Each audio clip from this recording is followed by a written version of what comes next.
Este es el CAPE Informativo. Buenas noches a toda la audiencia de Contraportada. Nos saludamos el día de hoy con un especial en búsqueda de la niña Valeria Fanador Cárdenas, quien desapareció. Y tenemos a dos personas que han estado en el proceso de su búsqueda, el señor Edilberto Afanador, familiar de la niña, y el señor Iván Carrillo, de la ONG Rural y Urbana. Bienvenidos a Contraportada y es un gusto prestar este portal para la difusión de esta temática que nos importa como sociedad, de una niña pues, que se encuentra desaparecida ya hace unos días. Es alarmante, es inquietante, nos convoca como sociedad a participar en su búsqueda. Y bienvenido nuevamente. Gracias. Muy buenas noches, Franci, Edilberto, muchísimas gracias por el espacio en Contraportada Digital. Efectivamente, nos encontramos esta noche con el señor Edilberto Afanador Sastre, respetada Franci, familiar de Valeria Afanador Cárdenas, la niña desaparecida en extrañas circunstancias el 12 de agosto de 2025 en las instalaciones de su colegio. El colegio se llama Gimnasio Campestre Los Laureles y se reporta que desde las 10:30 de la mañana ya no se supo más de la niña estando en su colegio. Y pues esto sucede en Cajicá, Cundinamarca, puntualmente. La desaparición de la niña ya en estos momentos cobra básicamente 9 días, si no estoy mal, 9 días exactos en los que pues de una manera muy categórica, la familia, también hay que decirlo, ni más faltaba, padres de familia del colegio Gimnasio Campestre de los Laureles, comunidad, autoridades tanto municipales como fuerzas de socorro, gobernación de Cundinamarca, Ejército Nacional, Policía, SIJIN, CTI, en fin, muchas autoridades se han volcado, tan así que hoy se dio una alerta amarilla en la que la Interpol empieza a colaborar en esta búsqueda también. Esto fue algo que se emitió el día de hoy por parte de Interpol y pues por el momento no se tiene un indicio del paradero de Valeria Fanador. Valeria Fanador es una niña que tiene síndrome de Down, estudia en este colegio, es un colegio inclusivo que pues obviamente también le permite a este tipo de población que tienen esta discapacidad cognitiva, obviamente poder estudiar en comunidad también con otros alumnos que pues lógicamente pues también precisamente por decirles inclusivos en el colegio, también son comunidad que podemos decir comillas normal y pues estos niños especiales como Valeria que también tienen la oportunidad de poder estudiar en un colegio privado como este. El dilema es muy grande y pues aquí está con nosotros Edilberto Afanador. Tenemos una charla que queremos pues desarrollar también como un análisis después de tantos días. Estrictamente el martes 12 de agosto hablábamos con Edilberto en horas de la noche en un espacio de una emisora local que se llama Chía Radio 24, que opera por Sabana Centro.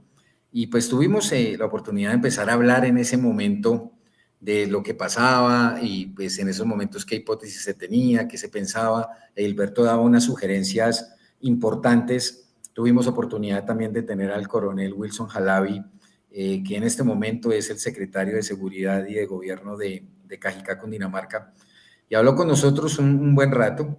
Y pues para ese momento pues fue el inicio de la búsqueda, ¿no?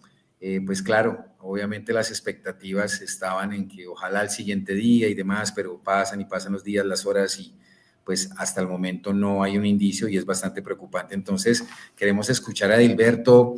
Hemos tenido un acercamiento muy importante tanto en territorio como a través de ubicación de mapas satelitales, demás, apoyado de igual manera labores de búsqueda, tratando de entender si la niña efectivamente está sobre la ronda de un río o en un vallado cercano, qué pasó. En fin, Edilberto, son muchas las preguntas, las inquietudes que tiene Colombia ya básicamente al respecto y pues lastimosamente, como no conocemos puntualmente una imagen certera que nos diga efectivamente la niña pasó la reja o no. Se han tejido toda suerte de, aparte de las hipótesis para la búsqueda que son válidas, también una suerte de especulaciones y de situaciones que pues realmente muchas veces pueden desviar la atención sin necesidad. Entonces, queremos escuchar a Edilberto Afanador, cuál es su análisis de lo que ha pasado también con su familiar, ni más faltaba, la niña Valeria es prima suya, tengo entendido, ¿cierto, Edilberto? Sí.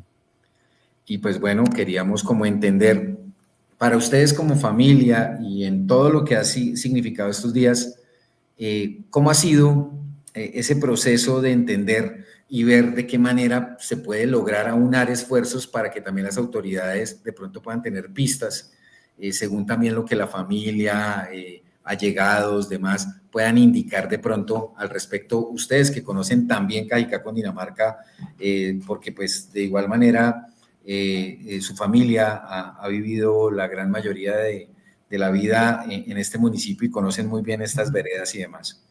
Edilberto, adelante. Bueno, primero agradecer la contraportada a la Franci y al compañero Carlos Iván Carrillo, perdón, por este momento de parar para reflexionar. Realmente ha sido una semana vertiginosa, ¿cierto?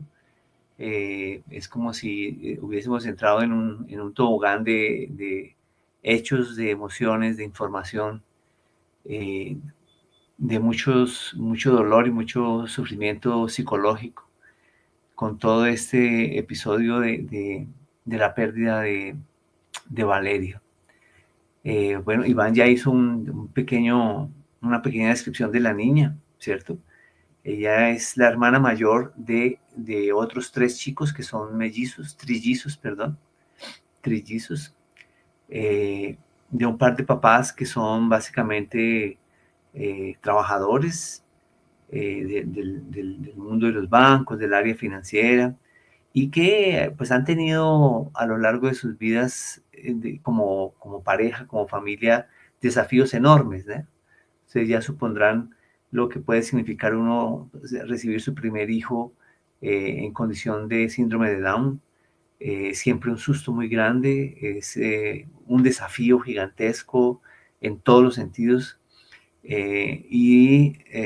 Pues ellos supieron en un determinado momento sortearlo, mantenerse unidos, enfrentar todo lo que eso significa en términos de salud, en términos de las condiciones básicas de salud de una niña que nace en esa condición. Inmediatamente después, cuando viene el segundo embarazo, entonces están con trillizos, lo cual es otro susto, otra pancada, así como que ¿qué fue lo que pasó aquí? Obviamente sin esperarlo, ellos esperaban un embarazo, sí, normal. Fue un embarazo normal, pero pues trillizos son trillizos, y pues todo lo que eso significa en términos del desafío físico y emocional y económico de dar cuenta de ahora esa nueva condición, es decir, 3 niños más una niña con Down, y pues en fin, no hay familia en Colombia de clase media que tenga recursos suficientes para tanta cosa en tan poco tiempo. No hay salario que aguante, no hay cuerpo que aguante, no hay psicología que aguante. Entonces, eso desató toda una dinámica familiar muy importante en términos de la solidaridad de los abuelos, de los hermanos, de los primos, de todo el mundo que estuvo en torno de ellos para ayudarles a dar cuenta de los desafíos que implicaba llevar adelante una niña con Down y 3 chicos recién nacidos. Ese es el escenario de partida, yo diría, ese es el escenario de partida. En donde pues lo que hay es una familia que independientemente porque todos somos seres humanos y todos tenemos nuestros defectos, independientemente de los defectos y de las particularidades individuales, el escenario es ese, ¿sí? Un escenario en donde ha habido mucha camaradería, en donde se ha sorteado el sufrimiento, el dolor y las angustias que sugiere, que implica tener esas condiciones de familia, ¿no? Y pues bueno, el hecho de tener sus 4 niños matriculados en el mismo colegio ya es un indicativo de la disciplina, del esfuerzo como familia para poder llevar adelante a sus chicos y llevarlos, digamos, dentro de parámetros de normalidad, que ellos tengan una vida lo más normal posible, que ellos tengan una vida con posibilidades, que ellos tengan acceso a buena educación, en fin, eso es lo que se buscaba al traer a un espacio como este del gimnasio Los Laureles a estos 4 chicos. De repente entonces todo eso se va para el espacio cuando la semana pasada la noticia es que Valeria habría salido, concuerdo con Iván al decir que no se sabe realmente si sí o si no, pero ella habría salido por este punto que está en el mapa, que estoy aquí circulando con el mouse, ¿cierto? Seguramente jugando en el campo de fútbol se aproximó de este lugar. Lo que yo tengo entendido que dicen que registre el video, porque yo no he tenido la oportunidad de verlo, es que la niña comenzó a jugar en este sector y poco a poco entró sobre la mata que da a la cerca del colegio. Luego se aproximaba de nuevo hacia afuera, hacia adentro, hacia afuera, hacia adentro, hasta que en un determinado momento ella no volvió más. Y nadie explica realmente qué más pasó. Incluso hay versiones diferentes de si sí habría por ahí un lugar para salir, si no habría un lugar para salir, en fin. Una hora el colegio dice que sí, otra hora dice que no, pero todas las evidencias, incluso algunas fotografías muestran que efectivamente aquí en este sector hay o había, tal vez ya lo taparon, hay digamos, una brecha en la cerca, que es una muy buena cerca, tenemos que reconocerlo, es una muy buena cerca, muy bien construida, bastante alta, tanto en malla electrosoldada cuanto en material vegetal.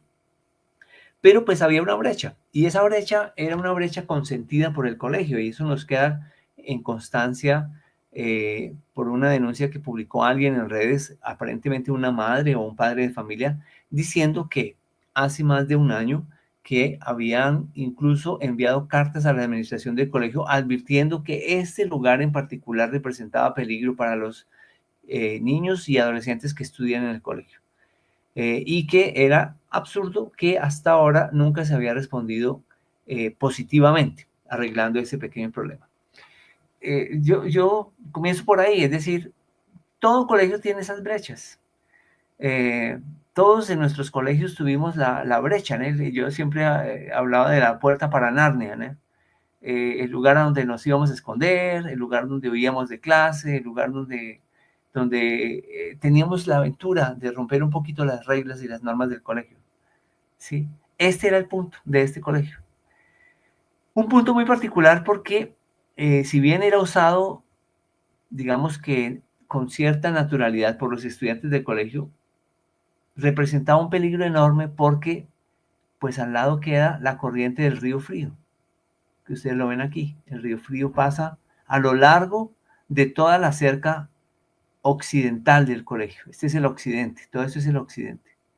Entonces, por este punto, al sur del colegio, hay una puerta de salida y esa da también al río, pero entre el río y la cerca hay un sendero que no se alcanza a ver desde acá, pero aquí debajo de estos árboles hay un sendero que va a dar hasta este extremo y ahí termina. Y entonces, ahí comienza todo el drama, ¿no? Es decir, una vez que la niña sale por ese lugar, en principio, entonces, ¿para dónde se fue? Si lo hizo sola o no lo hizo sola, si se fue directamente al río y se ahogó, o si logró alcanzar algunos de estos puntos de salida hacia acá o hacia acá y por ahí hacia cualquier lugar. Si lo hizo sola o si lo hizo acompañada, si fue alguien de dentro del colegio o si no, si fue alguien de la comunidad vecina o no. Esas son las cuestiones que están, digamos, sobre el tapete puestas como posibles hipótesis. Entonces, digamos que esas son las circunstancias de la desaparición de Valeria. Y lo que queda en el aire es la pregunta fundamental que plantea Iván. Bueno, el colegio se puede convertir en un espacio completamente libre de toda sospecha. De hecho, es el lugar en donde acontecen las cosas. Y digamos que en principio debería ser incluido en el proceso de búsqueda y de investigación. No puede ser, digamos que si uno mira ya desde más lejos el mapa y uno se para aquí en este lugar, uno tiene que entender que hay una ronda de 360 grados que debe ser investigada sistemáticamente, ¿cierto? Y que el colegio es el epicentro de todo eso, pero que no puede ser un epicentro punto ciego, un epicentro que no se mira, sino que debe ser el primer espacio de investigación. Como una cosa, digamos que absolutamente obvia dentro de un proceso de investigación de esta naturaleza. Yo no sé, en este momento, hasta donde yo sé, eso no se ha realizado. Yo espero que en lo que viene de aquí en adelante, comience el colegio a ser incluido, porque pues obviamente alguien tiene que hacerse la pregunta, y si ni los padres, porque los padres obviamente no quieren entrar en conflicto con el colegio, y es entendible y es respetable, y posiblemente no presenten demanda contra el colegio, pero la fiscalía sí tiene el deber de hacerse la pregunta, ¿sí? Hacerse la pregunta, es decir, ¿quiénes son los responsables por la desaparición de Valeria? Y si esa responsabilidad tiene carácter criminal o no. Edilberto, me gustaría mucho si volvemos un momento al colegio, cuando lo teníamos más de cerca, porque usted ha dicho algo muy interesante. Si bien, y nosotros estuvimos allí presentes, vemos un cierre perimetral alto, es cierto, y está un cerramiento de Eugenias, o sea, el cerramiento natural, vegetativo que hay allí. Usted tiene razón, hay como una especie de senderito en la veda que da hacia la ronda, que va a un lado y al otro. Si se supone la niña salió por ahí, pues primero que todo, muy lamentable, no tenemos certeza, no conocemos por parte de las autoridades que las autoridades digan o aseveren, efectivamente la niña salió, las cámaras registraron que no volvió a salir en el momento en que se acercó, y ya con eso, pues lógicamente la opinión pública y cualquiera dice, ok, la niña se salió por ahí, o alguien posiblemente la distrajo y se aproximó y se la llevó. Podría ser, digamos que en el entendido de conocerse que la niña no regresó. Pero yo noto que el Río Frío, como tal, está acá muy bien. Esa ronda, pues obviamente es un río principal de Cajicá, tiene que hasta 30 metros por normatividad tiene que tener de distancia. Y si uno analiza el espacio que tiene el colegio acá, pues lógicamente aquí yo no sé, a ojo de buen cubero, no hay ni 5 metros de lo que significa el espacio del río con el límite del colegio. Y claro, hay un cerramiento perimetral, pero es que esto no es un vallado.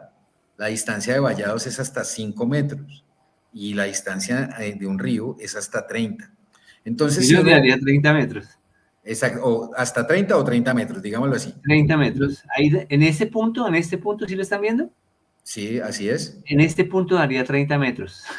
Imagínense, 30 metros de la ronda de un río que pues en cualquier momento puede, por lluvias o demás, aunque no es un río tan caudaloso, sí puede generar anegaciones porque tiene acuíferos y lógico que podría estar generando un problema. Entonces acá también hay que analizar en ese sentido, y sobre todo si había un punto usted anotaba que había una denuncia o algo así, no sé quién la habrá hecho, en que manifestaban que desde hace un año decían que había como una brecha, como un hueco o algo así, y que a pesar de las quejas, pues no se corrigió. Pues es lamentable porque si analizamos y como se ha dicho, porque la búsqueda empezó en el río, es porque pues consideraríamos que las autoridades tienen claro que vieron que la niña se acercó y no volvió a salir.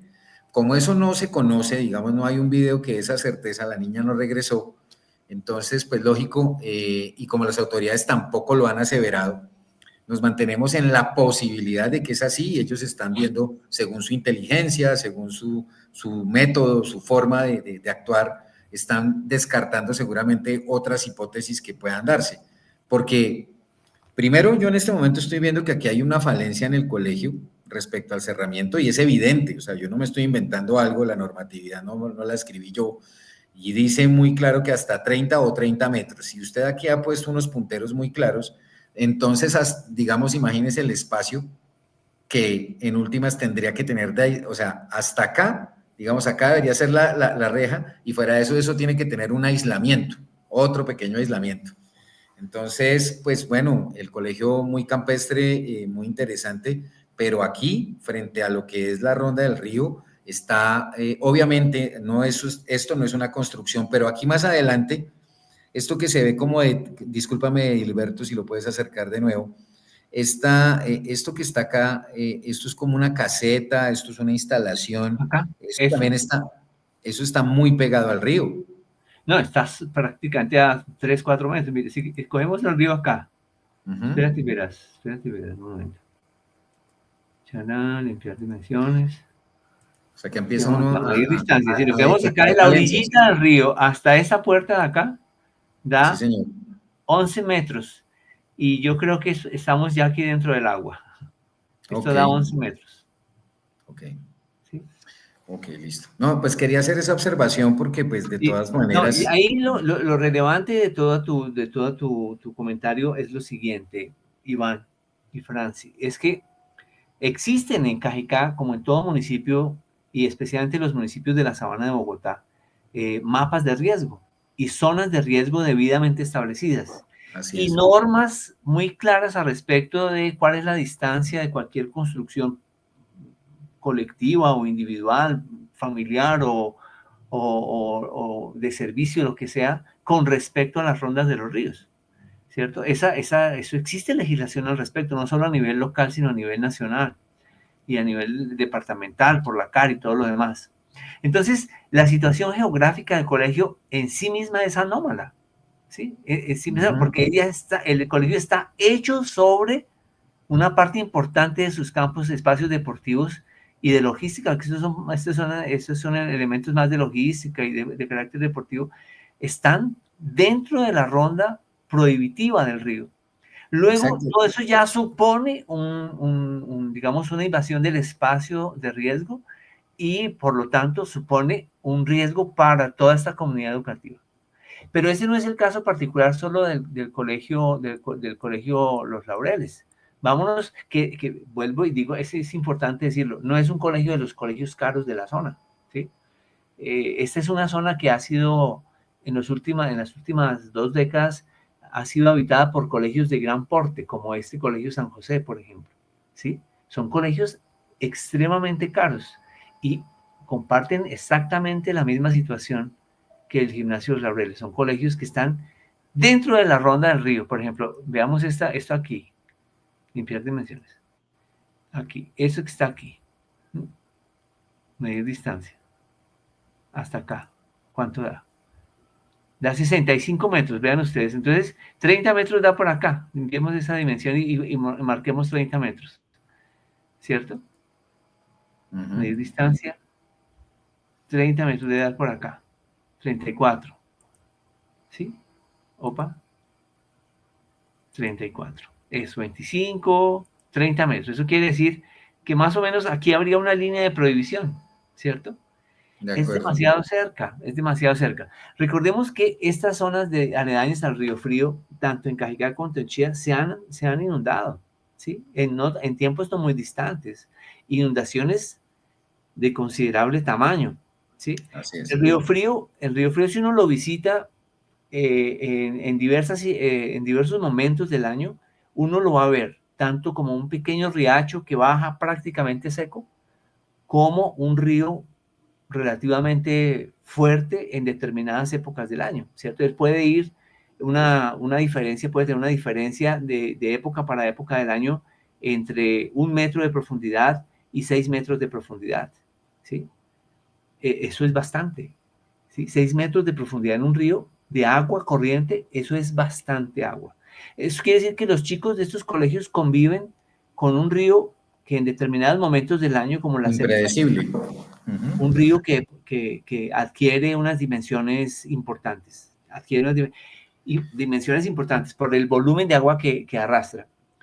pero además es un río que arrastra con contaminación, porque desde que el río sale de Tabio, abramos un poquito más el espacio acá, ¿cierto? Desde que el río sale de Tabio, ¿sí? Aquí por este cruce, Sí, están señor. todas estas areneras, ¿cierto? Por donde pasa el río y es sistemáticamente contaminado. Pero además el río pasa aquí por la Alquería, en donde también Ujú. es contaminado. Pasa por esta arenera que también despeja en el río una cantidad enorme de material. Entonces el río cuando llega a la zona de colegios es un río bastante afectado por contaminación. O sea, no es apenas un ríocito, es un río que trae complicaciones en sí mismo. No, es el río principal de Cajicá, Tabio, Chía. Y Básicamente tiene una comunicación importante, es un afluente directo del río Bogotá. agreguémosle a esa, digamos, esa contaminación de carácter industrial, toda la Ujú. contaminación de las últimas 2 décadas con estos pequeños condominios, todos esos pequeños condominios que han ido creciendo, ¿sí ven todo esto? A lo largo del río, que simplemente a los cuales esos condominios se les ha autorizado eh, botar sus aguas usadas, sus aguas hervidas al río, al lecho del río. Entonces es un río que ha ido, digamos, como presentando diversos problemas de contaminación, problemas de basuras. Sí, no es un río Bogotá ni mucho menos, pero ya no tiene peces, por ejemplo, como era antiguamente.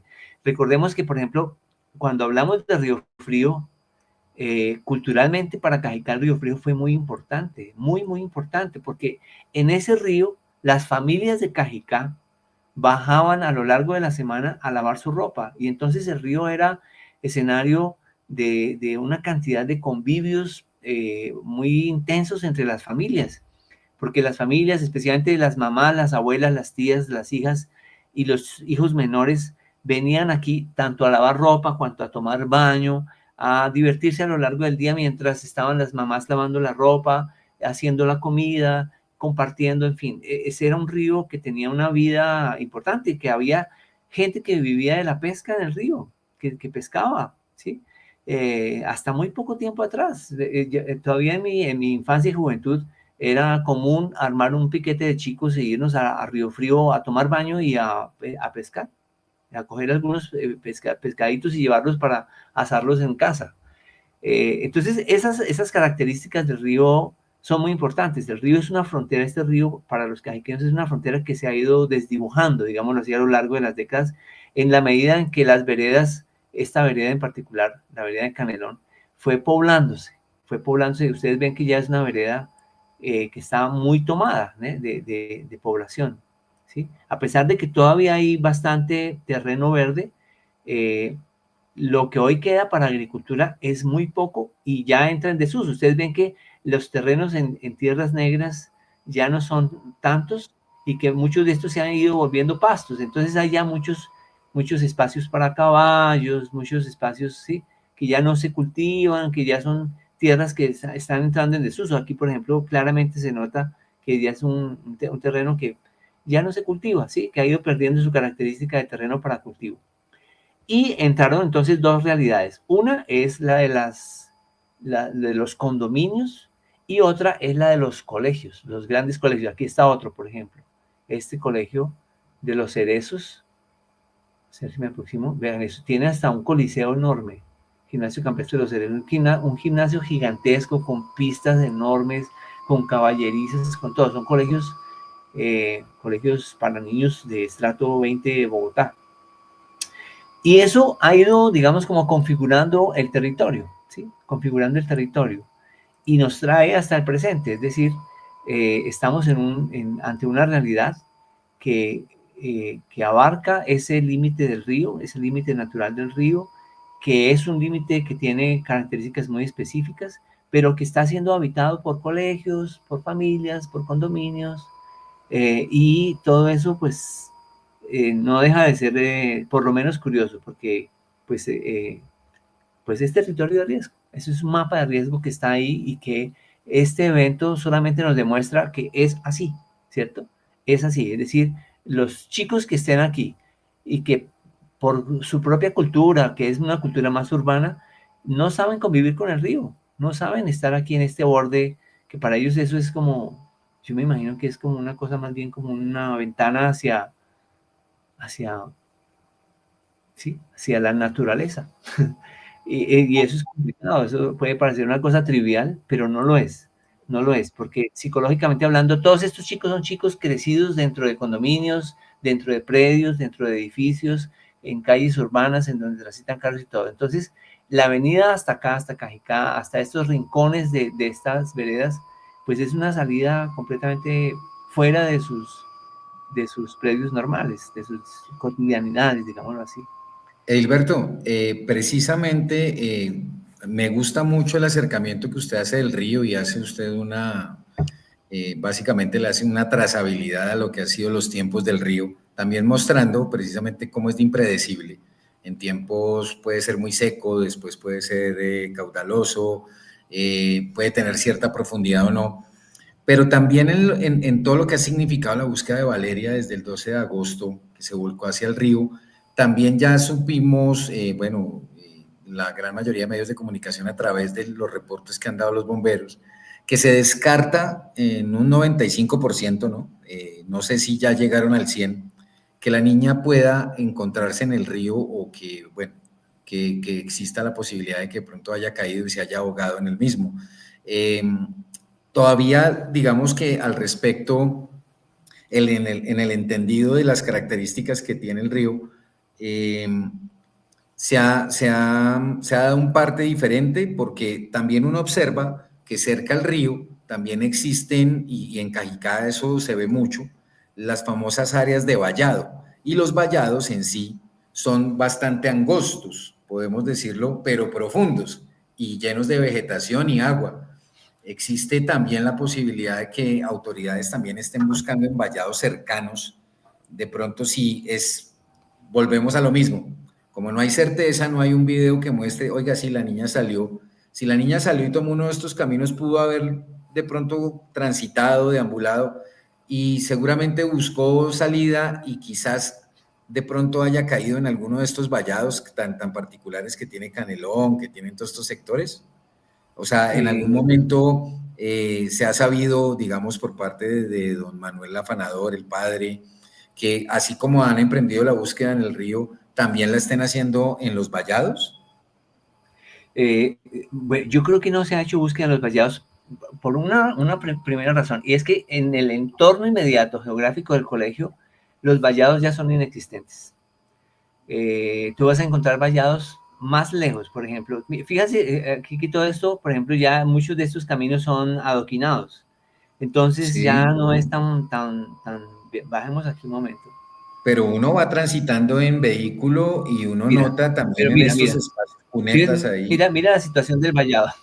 ¿Sí ves? Ok, La ok, situación del ok. vallado. En algún momento del año esto se llena de agua. ¿Sí? Entonces habría que ver en este momento, pero no estamos en época de lluvia, entonces posiblemente, ¿sí ves? Aquí había vallado también, de este lado también, pero la adoquinada obligó, porque esto es una realidad no solo de Canelón, la adoquinada no solo de Canelón, sino es digamos así, una política pública, entre comillas, de los últimos gobiernos, de estar adoquinando los caminos veredales. ¿Se ve bonito? Sí, se ve bonito, es interesante, pero no es sin consecuencias ambientales. Y una de las consecuencias ambientales ha sido cubrir los vallados, detonar con los vallados. Algunos vallados los han cubierto, los han canalizado, ¿no se llama? Creo que se llama, o entubado, no sé cómo se llamará eso. Es decir, ponen tubos por donde transita el agua y tapan esos tubos. Y entonces los vallados ahora son tubos que transportan agua Analizado. canalizados, exactamente. Ok. Pero sí, eventualmente si uno continúa, más tarde o más temprano puede encontrarse con un vallado. O sea, avancemos rápidamente mientras vamos analizando la situación de los vallados. Por ejemplo, aquí sí permanece el hueco del vallado, pero está seco, ¿sí? Lo cual Ok. hace prever. ¿Sí? Aquí, por ejemplo, ya está tapado, ¿sí? Vean, es difícil. Por este lado, el Canelón es así, pero hay otras partes de Canelón por donde también es posible que la niña haya transitado. Permítame, yo Cerca al busco colegio, para ¿no? moverme más rápido. Digamos por acá, No, hacia cerca del este colegio, lado. porque mira, hacia este lado no hay, ya no hay vallados, es impresionante. Por eso es que la agricultura ya no va más en Cajicá, porque es que la fuente fundamental de agua para la agricultura eran los vallados, y fueron los vallados durante todo el siglo XIX y siglo XX. ¿Sí? Esos vallados fueron trazados durante esos 2 siglos, hasta 1950 esos vallados fueron hechos, y eran arterias vitales para el agua de todo este complejo agrícola que fue Cajicá durante esas décadas, ¿cierto? Aquí está del otro lado, este es el camino del Bebedero, es el camino del Bebedero, y pasa lo mismo, este ya es un camino que ha estado asfaltado, entonces ya hay vallados, pero ya no son tan bien, ¿sí ves? Ya no hay vallado. Si te pides, mira el vallado aquí, completamente tomado de hierba, de vez en cuando por aquí, tapado, ¿sí? ¿Sí ven? ¿Lo notan? Sí, claro. Aquí, por ejemplo, aquí está el vallado, pero míralo cómo está atonado, pero aquí se puede ahogar un niño, ¿sí? Aquí un niño, como esto es barro, aquí se puede caer, ¿cierto? Es un pequeño estrecho, digamos que no es un tramo largo de vallado, pero puede caer, eventualmente puede caer un niño ahí y perderse, y quedarse ahí durante días sin ser notado, ¿sí? Debajo del agua. Aquí una vez más, fíjense, está muy, muy seco, y así sucesivamente de ahí para allá. Ahora, volviendo un poquito a lo que es el otro lado de Canelón, que es importante tenerlo en cuenta, Colegio San José, el Bebedero, Hacienda del Molino. Esta parte aquí sí ya tiene vallados grandes, Colegio San José acá, ¿cierto? Que es esta parte que va hacia Cajicá por el camino, lo que se llama el camino de la bajada. Pero a ver si me localizo rápidamente. Hacienda del Molino, Molino, la bajada, aquí. Sobre esta vía que va a dar prácticamente a la escuela Pompilio Martínez, ¿cierto? Si tú sigues Sí. esta ruta, vas a llegar prácticamente al centro de Cajicá, prácticamente. Llegas ahí. Y si tú vas ahí sí encuentras vallados de gran porte. Vamos a intentar encontrarlos. Entendiendo lo que estás comentando, no hay registros de cámaras en las calles que hayan visto a la niña. Mire, aquí hay un vallado que, por ejemplo... Enorme, sí. Mira esto ya es un pequeño canal, mire, eso aquí cabe un adulto tranquilamente. Si un adulto no se... Pues, borrachos han muerto ahí. Sí, a lo largo de la historia de estos mira el tamaño de este vallado, es enorme. ¿Sí? Sí. Y este es uno de los últimos grandes vallados que quedan en Cajicá. ¿Sí? De los últimos grandes vallados que quedan en Cajicá. Entonces, este es un foco de búsqueda necesario, porque la niña pudo pudo caminar hasta acá, ¿por qué no? Y, bueno, eventualmente caer al vallado. ¿Cierto? Pero Sí, no hay registro de cámaras, ¿no? O sea, las cámaras, y por todo lo que hemos preguntado también en Yo lo no que ha sé, pasado igual esa en es una estos buena días. pregunta, pero yo creo que las cámaras que se han auscultado, es decir, que han sido revisadas, son las cámaras del camino del Bebedero, ¿cierto? Y del camino Salustiano. Es decir, no son las cámaras de toda Canela. Es decir, a ver, vamos acá. Este es el colegio, ¿cierto? Este es el Sí, colegio. señor. ¿Y se han mirado las cámaras de este sector? ¿Sí? Del camino Sacapollos y lo que va a dar a la carrera sexta, y se han mirado las cámaras del camino del Bebedero. Y yo no creo que se han mirado las cámaras de este lado, por ejemplo. No creo. Yo no he sabido, por lo menos. ¿Cierto? Un poco ya entonces entrando digamos, a la lógica de la búsqueda, ¿no? A la lógica de la búsqueda que se implementó. Y es que prácticamente durante martes, miércoles, jueves y viernes, la búsqueda se concentró en un altísimo porcentaje en el lecho del río Frío, aguas abajo especialmente. ¿No? Es decir, tomaban más o menos de esta altura del río y fueron bajando. El municipio de Chía hizo lo propio, subiendo por el río hasta encontrarse aquí en el límite entre Cajicá y Chía, ¿cierto? Es un trecho bastante largo, bastante complicado, pero digamos que ese ejercicio se hizo y no se encontró absolutamente nada. Y yo creo que en esa estrategia de búsqueda, es decir, ellos partieron prácticamente de la convicción de que no había otra posibilidad, de que la gran alternativa, la gran hipótesis era el ahogamiento de la niña. Entonces, yo creo que digamos, esa perspectiva, esa hipótesis tomó cuenta de la mente del equipo de búsqueda, y en eso se perdió un tiempo precioso de revisión de todo este espacio. Es que tenemos que hablar, yo digo que la lógica mínima de búsqueda tiene que incluir un radio de 360 grados en torno del colegio, incluido el colegio. ¿Sí? Incluido el colegio. Eso es lo que también le quería preguntar. Discúlpeme, Edilberto. Ok, estamos todos enfocados buscando a Valeria. Lógicamente, todo el mundo ha tenido, digamos que la indicación de que la niña posiblemente se salió, pero nadie lo ha aseverado ni lo ha demostrado. Siempre ha estado de esa forma. Entonces, nos vamos a buscar el río, nos vamos a buscar los vallados, posiblemente algunas calles y eso. La niña no fue detectada, digamos, cerca por cámaras.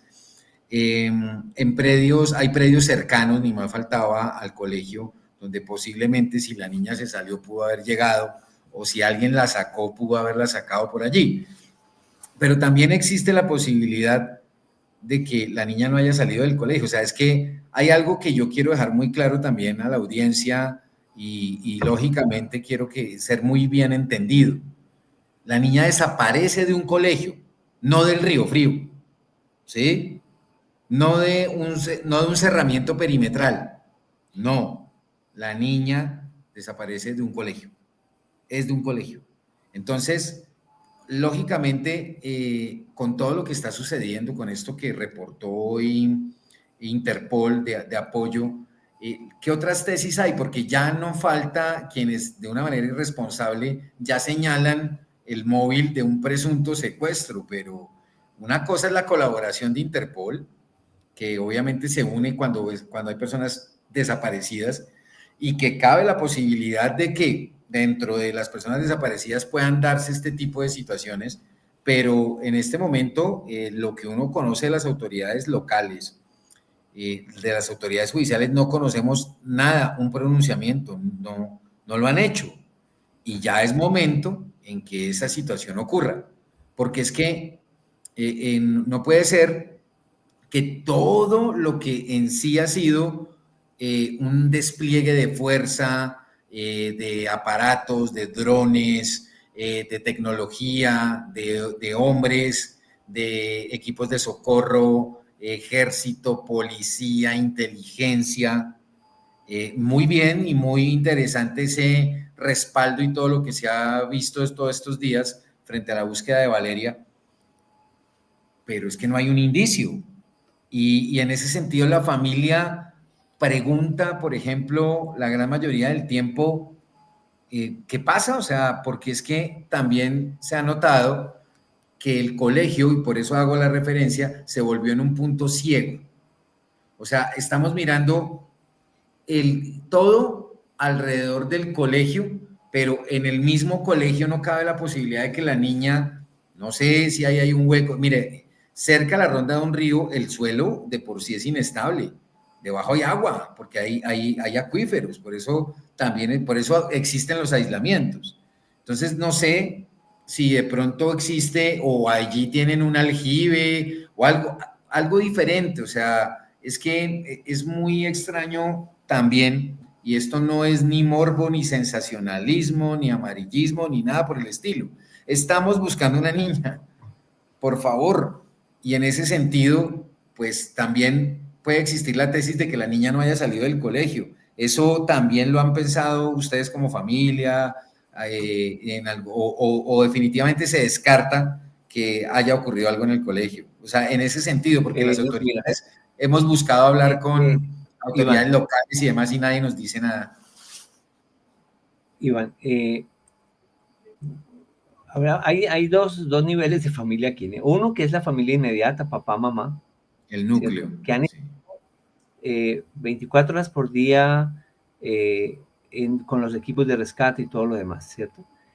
Ya lo dije hoy, ellos digamos que han optado por no entrar en conflicto con el colegio, ¿sí? Han optado por no entrar en conflicto con el colegio. Y el colegio, por su parte, ha optado una estrategia de defensa radical.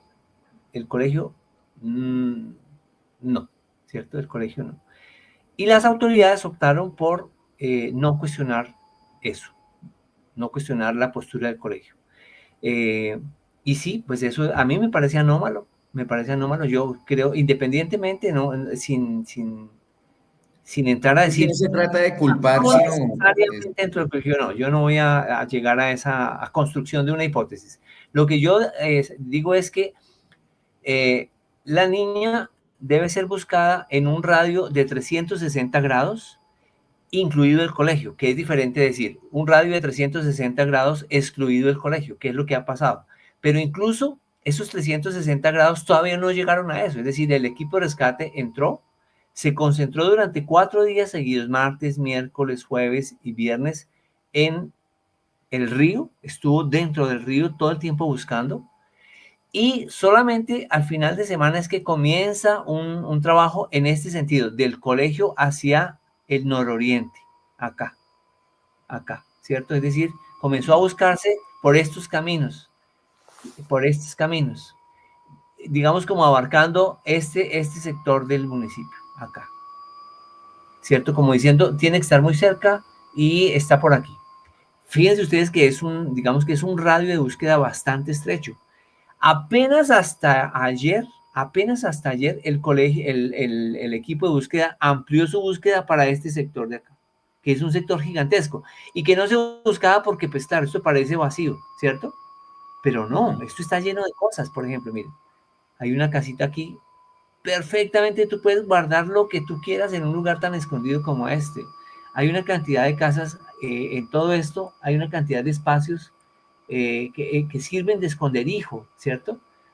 Pero además que dan acceso al río de diversas maneras, son diversos bosques. Entonces, todo este espacio no se había ni siquiera mirado, ni siquiera mirado. Aquí hay una cantidad enorme de casas, casas de cuidadores, casas grandes, casas de todo. Miren aquí esto, aquí otra casa aquí escondida, escondidita, así que, o sea, hay una cantidad de espacios que servirían perfectamente para esconder una persona y que no se había empleado. Es decir, apenas hasta un día antes de parar los operativos, el radio de búsqueda era de más o menos un 40% o menos, okay. de un radio real de 360 grados de búsqueda, apenas se estaba buscando en un 40%. Es una lógica, yo no entiendo la lógica del comando, ¿cierto?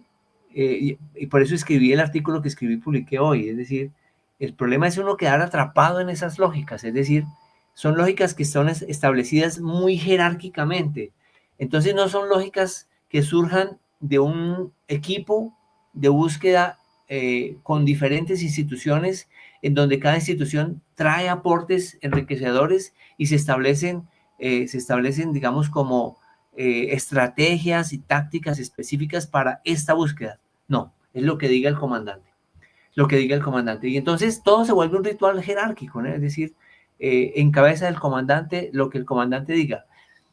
Y a mí me parece que ahí en eso el equipo de rescate falló, porque tuvimos más de 150 hombres y mujeres efectivos de diversos cuerpos institucionales, con drones, con perros, con toda la tecnología que ustedes quieran imaginarse, y no se encontró nada. Y yo me pregunto cómo eso es posible. ¿Cómo eso es posible? Ah, bueno, pues es posible porque tú te concentraste 4 días mirando bajo las aguas del río y otros 2 o 3 días mirando en la vecindad del lado oriente del río. Y apenas un día para mirar todo el panorama. Fíjense ustedes el tamaño del panorama geográfico del lado occidental del río, ¿no? Esta vaina va para todos los lados. Tú tienes aquí, por ejemplo, tú puedes salir por aquí, tú puedes llegar hasta la vía que da a la vía Cajicá-Tabio, y tú puedes salir por aquí, por estas rutas, ¿cierto? Y salir y chao. ¿Y quién te descubre? ¿Quién te vio?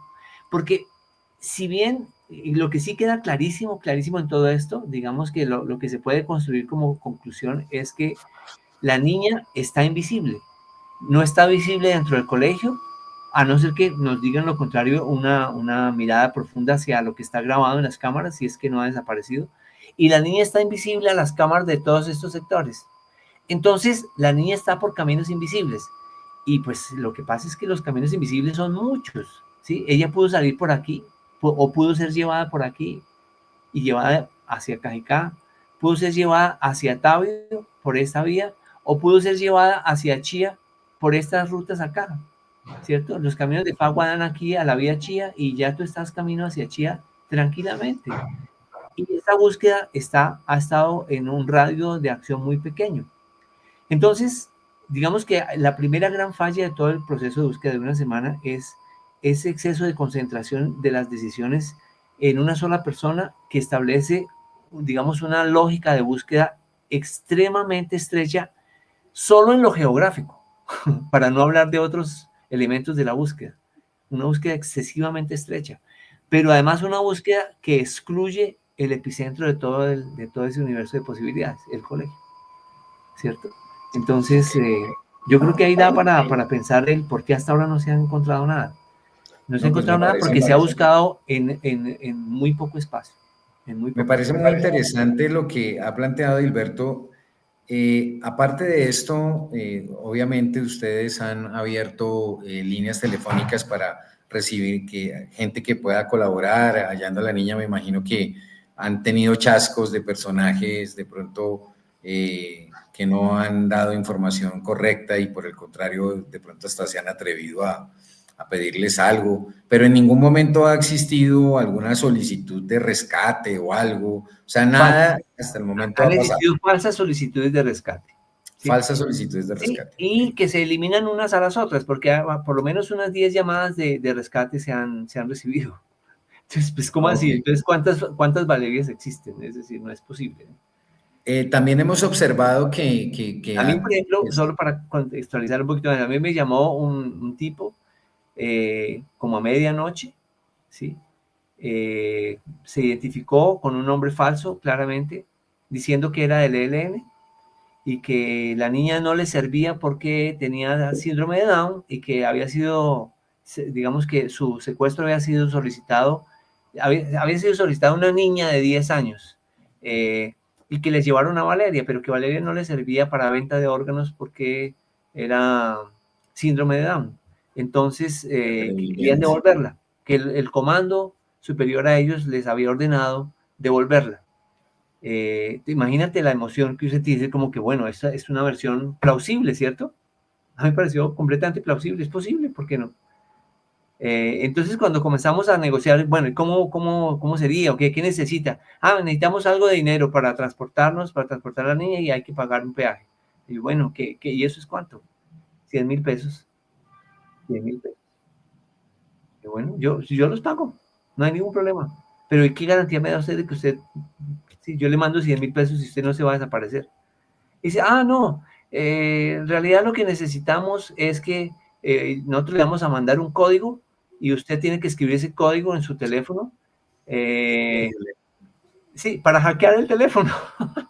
No, tenaz, de verdad Yo inmediatamente le dije, no, vea, usted lo que quiere es hackear mi teléfono, ¿cierto? Usted quiere hackear mi teléfono y así cometer otros delitos. Es decir, usted no tiene, la niña no sabe, no tiene ni idea, pero encontró mi teléfono en las redes y ahora quiere abusar de mi posición de fragilidad, vendiéndome la historia de que la niña va a ser descuartizada, va a ser vendida por órganos y todas esas cosas.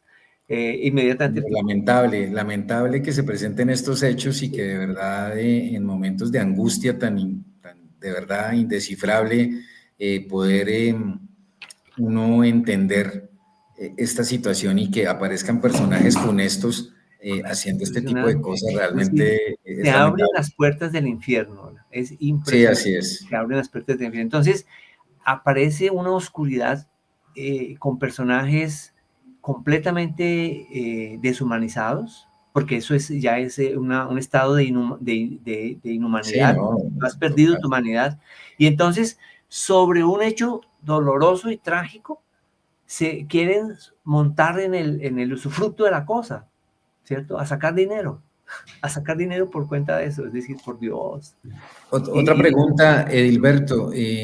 Por ejemplo, pues obviamente han pasado muchos días y también aparte de todas las fuerzas de socorro, cuerpos de inteligencia, en todo el despliegue que ha tenido esta búsqueda, también han aparecido y hemos notado por ahí, hemos revisado algunas publicaciones que han hecho videntes y demás. Ustedes a esas circunstancias y demás, ¿a cuáles de pronto les han dado cierta credibilidad o consideran que es sano poderlas tener en cuenta? No, eso es muy interesante, Iván y Franci.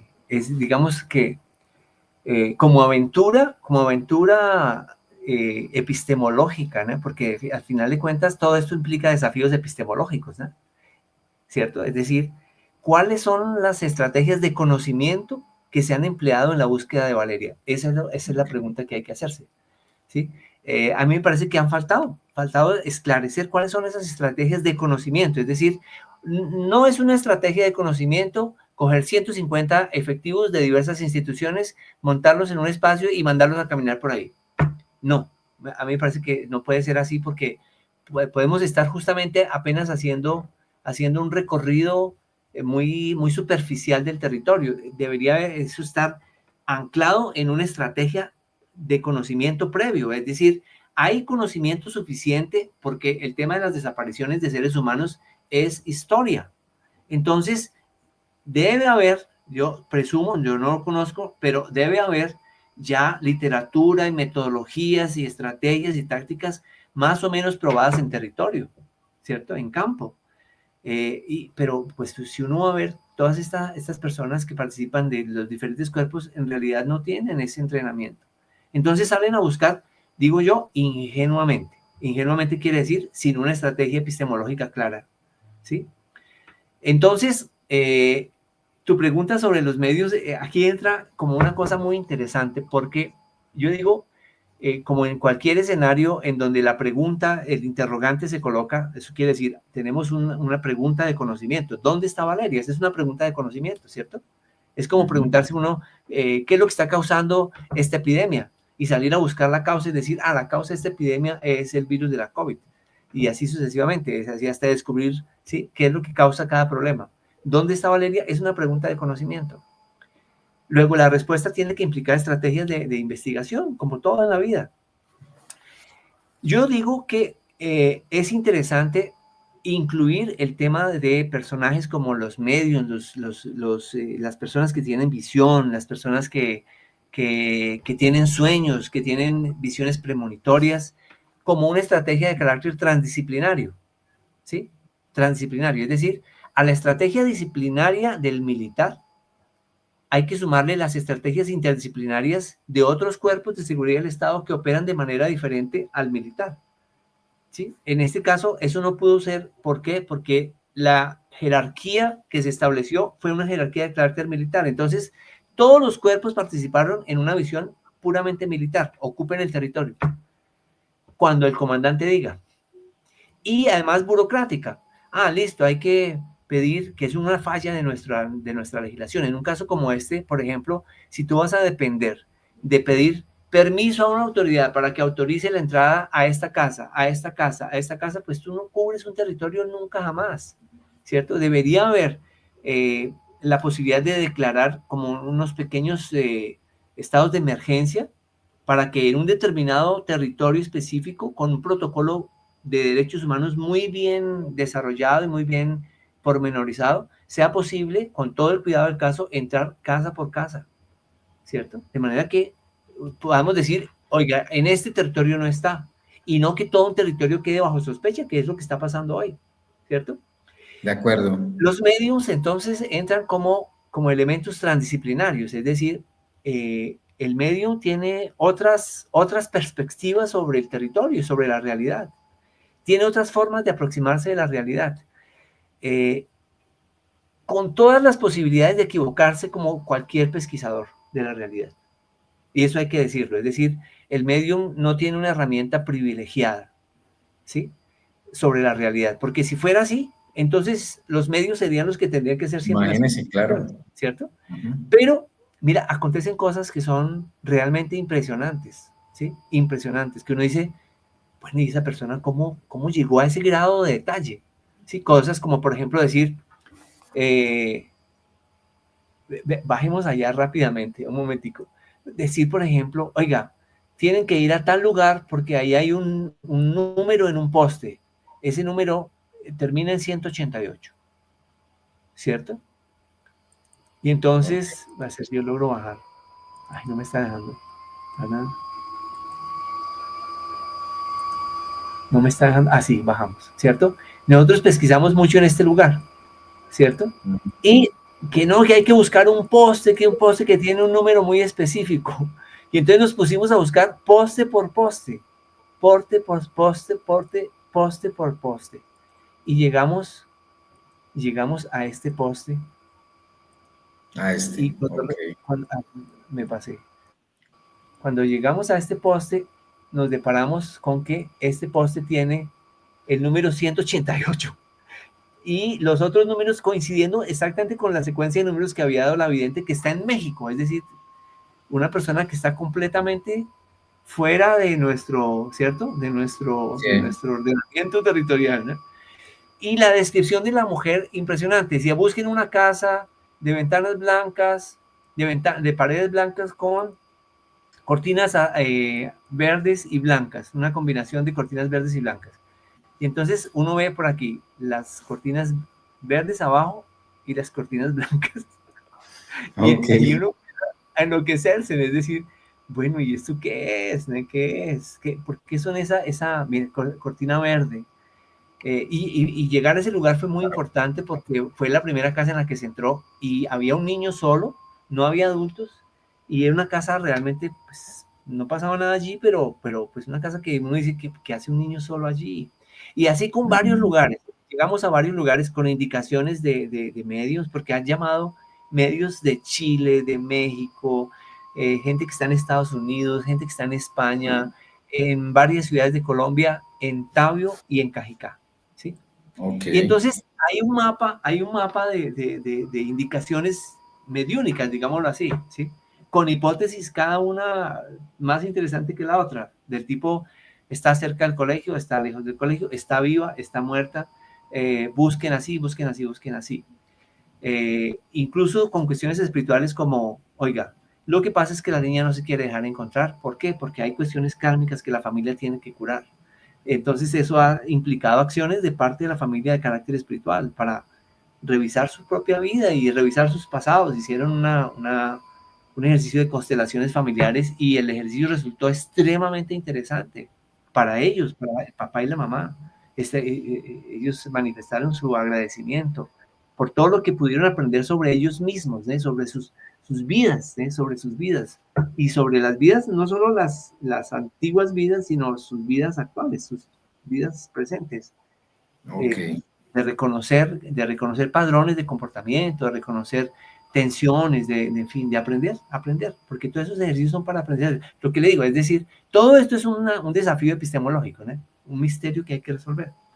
Entonces, Bueno, es una estrategia, de lo que yo te decía, abrir ese arco de posibilidades epistémicas y hacerlo de manera transdisciplinaria, de manera que diversos personajes con diversas formas de mirar la realidad puedan participar y trazar estrategias diversas, porque el territorio así lo permite, así lo exige y el desafío así lo exige. Es decir, la demostración de eso es que la lógica de la búsqueda institucional, militarizada, jerarquizada, burocratizada, no dio absolutamente ningún resultado.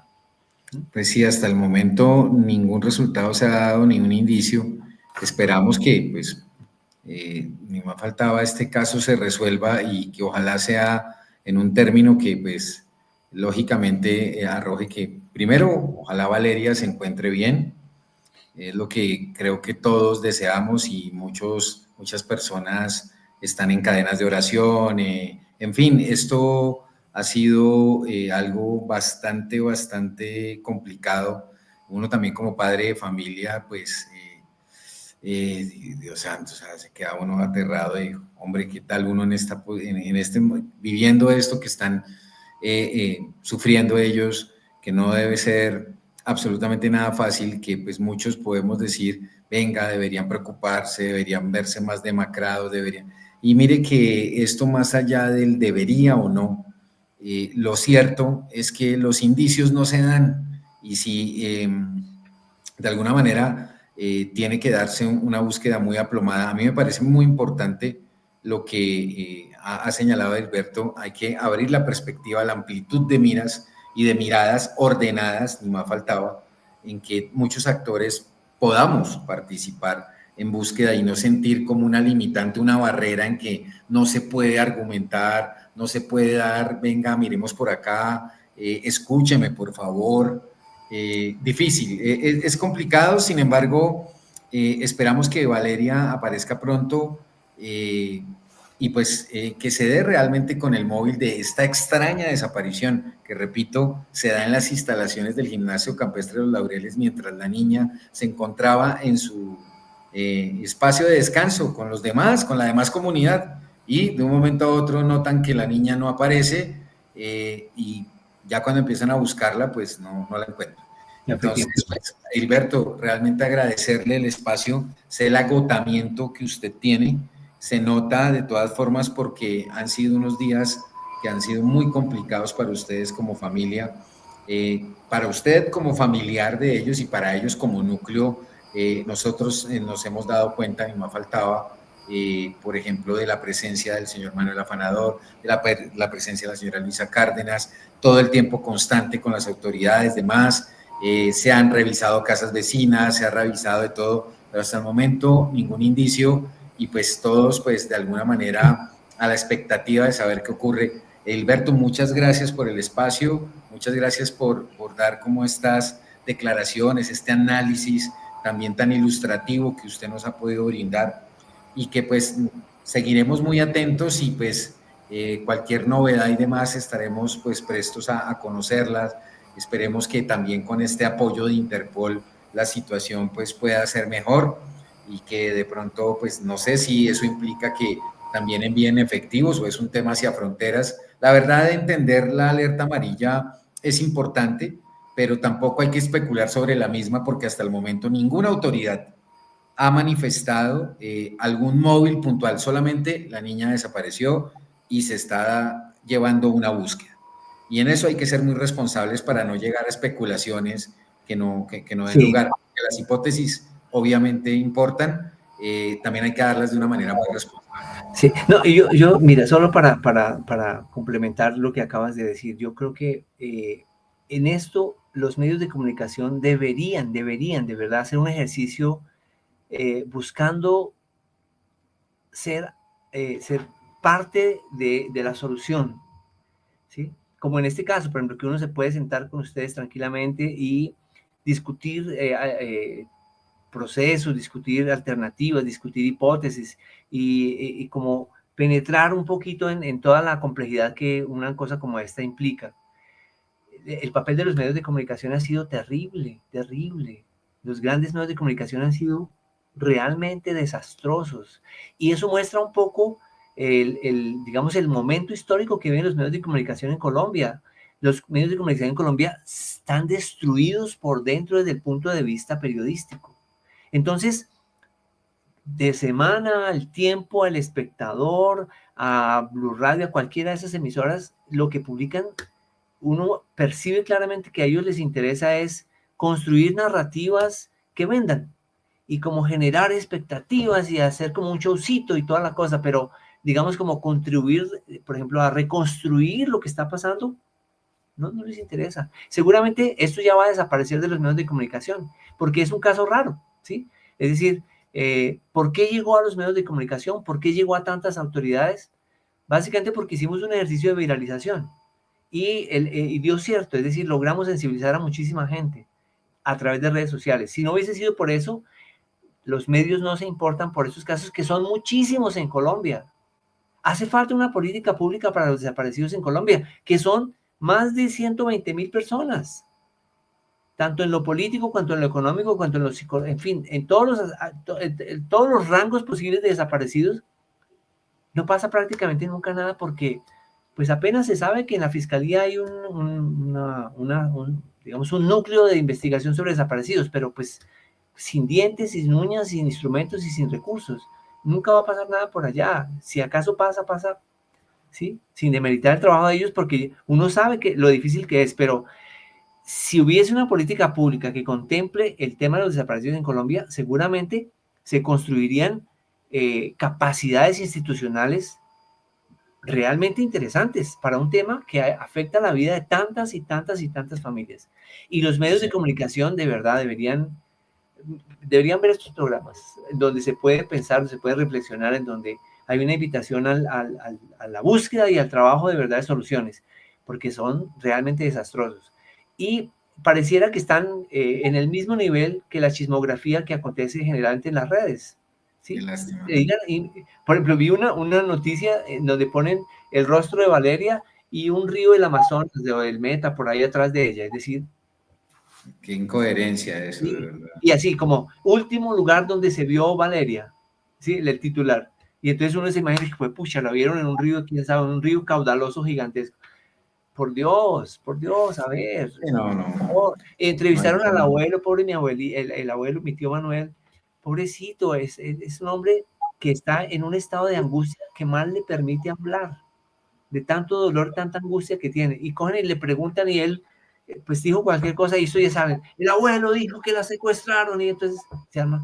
Es decir, los medios de comunicación son perversos, son perversos. Ellos no tienen noción de la destrucción que causan con esa forma tan absurda de presentar los hechos en una situación como esta. ¿Qué decir de lo que hacen con la vida nacional? ¿Qué decir de la vida que hacen? Es lo mismo. Es Un decir, sensacionalismo terrible y pues básicamente una cosificación de de las una situaciones, banalización, sí, una una cosificación, una banalización es banalización de la la palabra. realidad, sí, una banalización de la realidad. Pues hombre, Hilberto, Franci, yo pues agradezco mucho el espacio que nos han permitido a la ONG Rural y Urbana y al suscrito investigador. Hemos estado muy atentos al caso, un caso muy extraño, una extraña desaparición de verdad.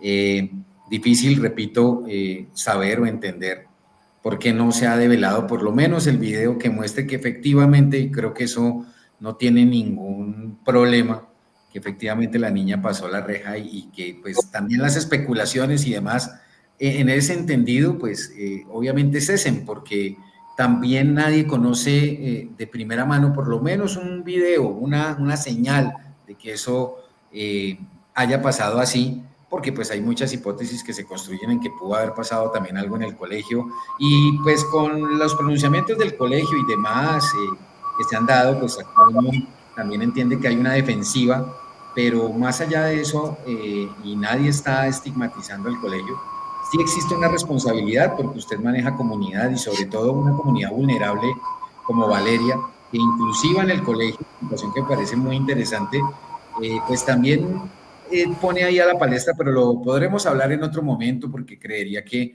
puede haber lugar a una nueva entrevista, un nuevo espacio más adelante, donde hablemos del tema del tutor sombra o la tutora sombra, que normalmente este tipo de niños que tienen el síndrome de Down deben tener, y aunque no sea obligatorio, sí tiene que existir un protocolo en un colegio de vigilancia estricta sobre este tipo de población y sobre todo cuando está mezclado con otra, ¿no? Que es obviamente importante para desestimar situaciones de bullying y demás, tantas cosas que suceden en los planteles educativos de igual manera, que pues ni más faltaba es parte del crecimiento de los niños y demás, pero que también hay que darle especial atención. De verdad, muchas gracias, Hilberto, por el espacio que nos ha brindado, el tiempo que nos ha dado, y pues bueno, Franci, muy amable también por el espacio tan maravilloso que siempre Contraportada tiene tan generosamente con nosotros, muy amable. Muchas gracias a ustedes, Edilberto, a Iván.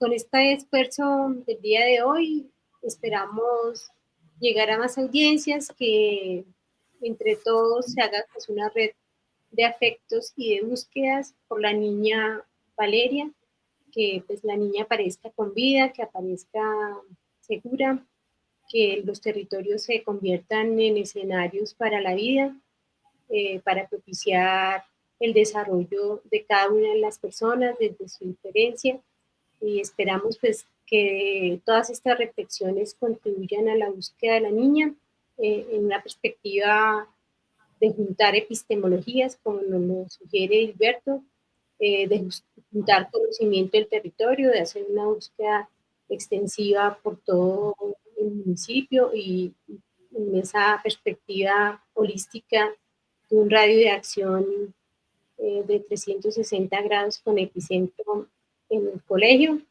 para que la niña desaparezca, para que podamos pues otra vez abrazarla pues en el hogar de ella, pues, que todo este esfuerzo y toda esta búsqueda, todos estos sentires que se han logrado convocar, pues lleguen a un feliz término. Ese es el propósito, que la niña aparezca con vida, que la niña esté sana, que la niña esté segura, que la familia pues pueda tenerla otra vez entre sus brazos, que pues, el colegio también a partir de esta alerta pues pueda tomar las medidas necesarias para darle seguridad a sus estudiantes, que las políticas públicas que se estiman para la inclusión de los niños realmente tengan esa perspectiva de permitirles un desarrollo que no solamente sea una realidad en la política o en el escritorio, sino que tenga unos efectos reales de inclusión hacia una sociedad más segura, más incluyente, más equitativa, más cuidadora de los niños y las niñas. Entonces, muchas gracias, Edilberto, muchas gracias, Iván, por este espacio. Esperamos que se pueda contribuir a la búsqueda de la niña y pues, mucho afecto para que puedan buscar, para que se pueda ver lo invisible, como decía Edilberto, andar por esos caminos de lo invisible del territorio y que pues que todo sea por el bien de la niña y su vida. Muchas gracias y una feliz noche. Muchísimas gracias, de verdad. Muchas gracias, Francis, muy amable por el espacio. Edilberto, bueno, que descansen y estaremos muy atentos a este tema. Muy amable. Este es el CAPE informativo.